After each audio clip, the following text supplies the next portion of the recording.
तुमने मेरी माता के मन को प्रसन्न किया है। मैं भी तुमसे खुश हुई। मांगो। क्या वर चाहिए तुम्हें?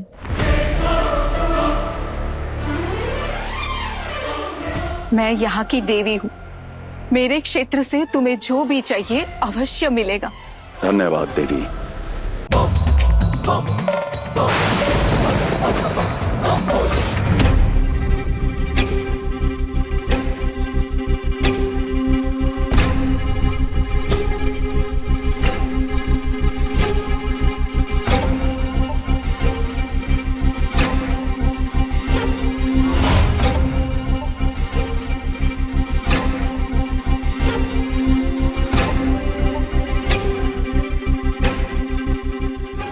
परंतु आपको वचन देना होगा देवी कि इस पुष्प के मुरझाने से पूर्व आप अवश्य लौटेंगी। मैं आ रही हूँ शिव।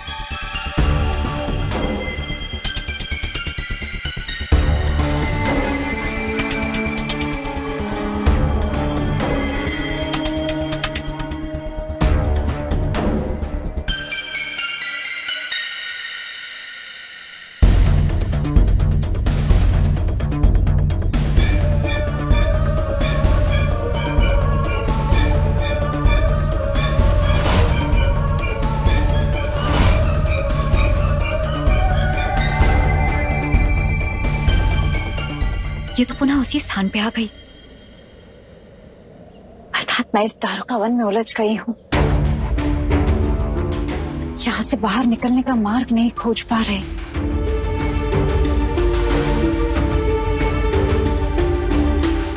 शिव, अपनी शक्ति की सहायता कीजिए, उसे मार्ग दिखाइए, सत्य दिखाइए।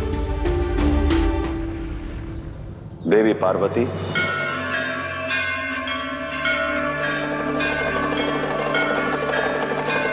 शिव,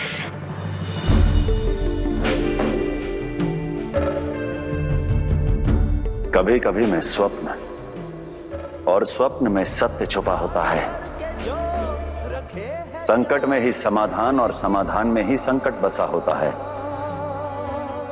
परंतु अपनी शक्ति की हर समस्या का समाधान है शिव के पास। अंग अंग भस्मशाई है त्रिपुंडधारी वो त्रिपुर सुंदरा है, कोमल करुणामय वो प्रेम से भरा।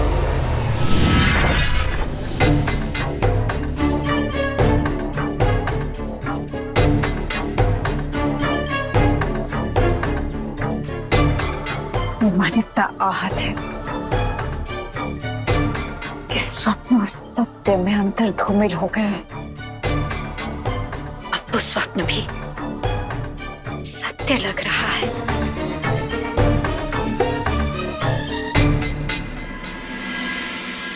बस पिताश्री, मैं माता को और पीड़ा में नहीं देख सकता।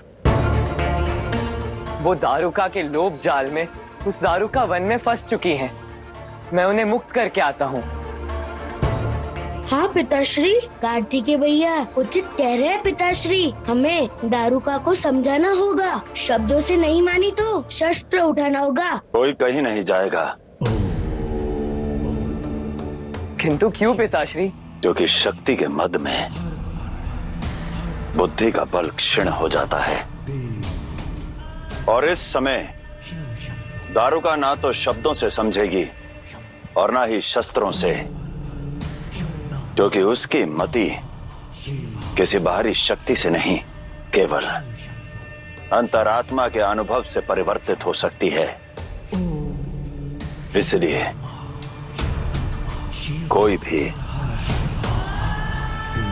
कहीं नहीं जाएगा, और जैसा मैं कहूंगा उसी प्रकार तुम दोनों करोगे। महादेव, जिस मोह की अग्नि को आप परिवर्तित करने की सोच रहे हैं, यदि वो प्रज्वलित हुई तो सब कुछ भस्म कर डालेगी। ये जानते हुए भी आप निश्चिंत हैं? यदि अमृत प्राप्त करना है तो विष को मथना पड़ता है नारायण। उस मोह से ही पीड़ा का विष जन्मेगा और उस पीड़ा से ही मुक्ति का अमृत जन्म लेगा। धर्म का ये मार्ग वहीं से आरंभ होगा नारायण, जहां पर मोह सबसे अधिक गहरा है।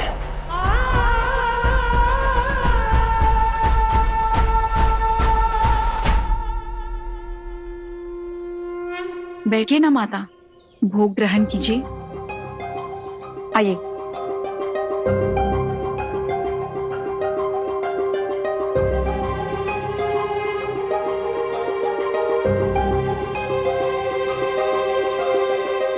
दारुका, देवी, मेरा पुत्र सदा मेरा अनादर करता है, मेरी एक बात नहीं सुनता है। कृपया मुझे बताइए कि मैं उसे कैसे समझाऊं।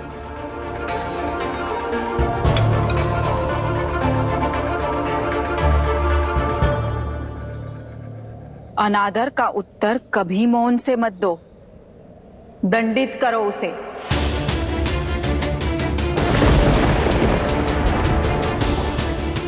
शक्ति का प्रयोग करो। और हाँ, आगे से ऐसी साधारण समस्याएं लेकर मेरे पास मत आना।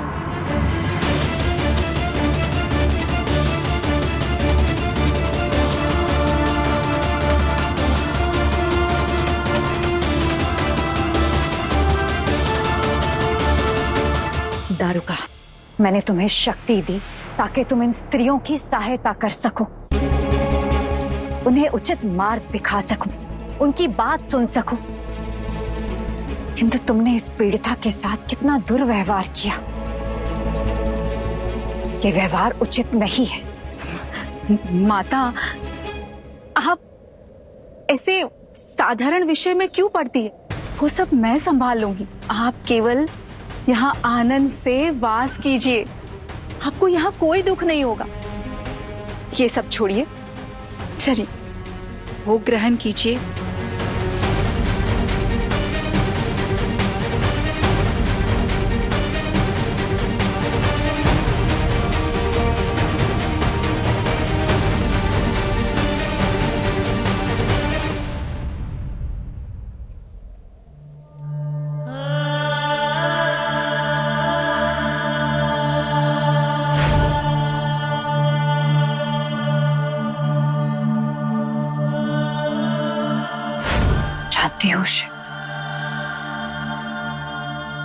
आपने मुझे चेतावनी दी थी,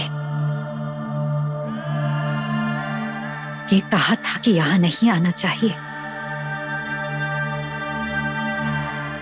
किंतु मैं भक्त के प्रेम में बह गई। देवी पार्वती,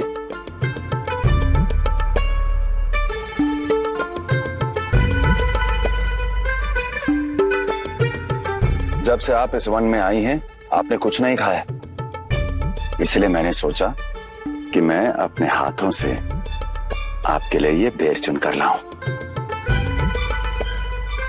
लीजिए।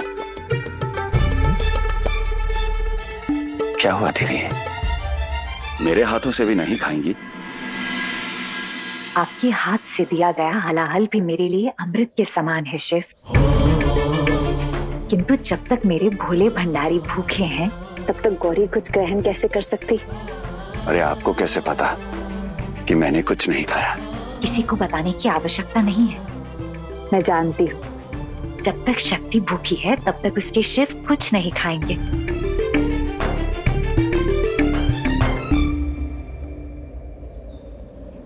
पहले आप खाइए।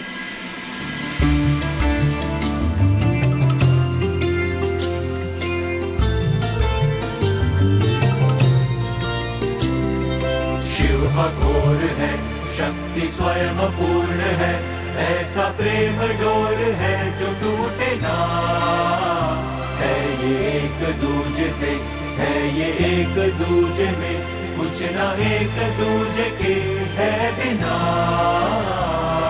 शिव अघोर है, शक्ति स्वयं पूर्ण है, ऐसा प्रेम डोर है जो टूटे ना। है ये एक दूजे से, है ये एक दूजे में, कुछ कुछ ना एक दूजे के है बिना।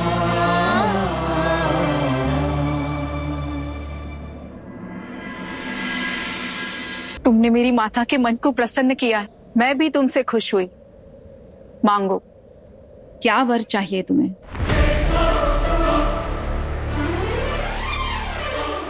मैं यहाँ की देवी हूँ, मेरे क्षेत्र से तुम्हें जो भी चाहिए अवश्य मिलेगा।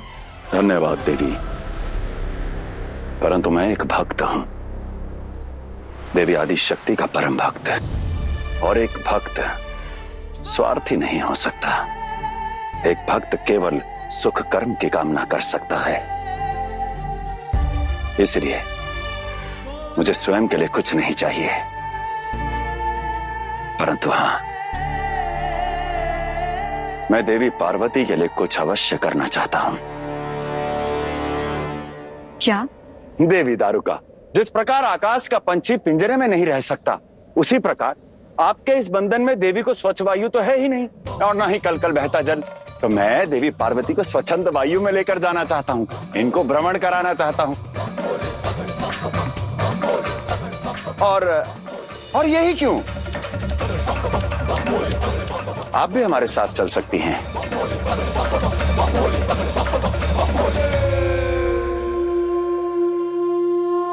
नाम भोला और काम षड्यंत्रकारी। मूर्ख समझते हो मुझे? वन की सीमा तक जाकर मेरे स्पर्श के सहारे माता को यहां से मुक्त करना चाहते हो? नहीं, मैं तुम्हारे साथ नहीं आऊंगी।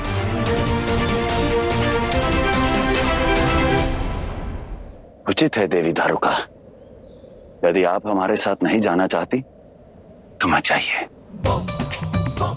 आप यहीं विश्राम कीजिए। परंतु मैं आपको एक आश्वासन देना चाहता हूं, आप ही बताइए, आपके इस वन से बिना आपका हाथ थामे कोई कैसे बाहर जा सकता है भला? कोई नहीं, तो आप निश्चिंत रहिए, मैं देवी पार्वती को लेकर जाता हूँ। इनसे इन्हें भी अच्छा लगेगा और आपकी भी इच्छा पूर्ण होगी।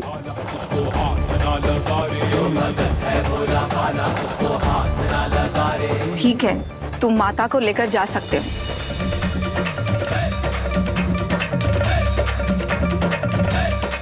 आइए देवी पार्वती, स्वच्छंद वायु का आनंद लीजिए। चलिए चलिए, इस भक्त को भी सेवा का अवसर दीजिए। आइए आइए।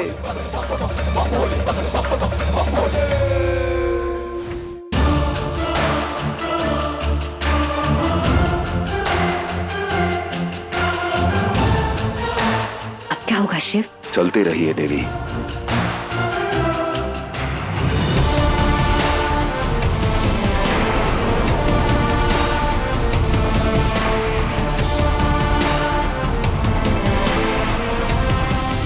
रुक जाओ, तुम इस आवरण को पार नहीं कर सकते।